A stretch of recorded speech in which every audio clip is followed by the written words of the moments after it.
ধাপে হালনাগাদ পর চূড়ান্ত ভোটার দাঁড়াতে পারে 12,80,00,000-এর বেশি। 31 অক্টোবর 18 পূর্ণ হলেই তালিকাভুক্ত।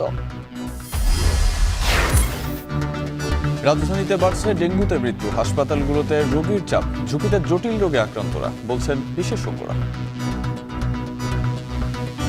শনাক্ত না করি তাহলে জটিল রোগে যারা আগের থেকেই আছে তারা কিন্তু এইসব রোগেও মারাত্মক অসুস্থ হয়ে পড়তে পারে। নোয়াখালীতে ধর্ষণ থেকে বাঁচতে ছাদ থেকে লাফিয়ে বাঁচলেন গৃহবধূ। পা ভেঙে হাসপাতালে ভর্তি, মামলার পর 2 জন গ্রেপ্তার।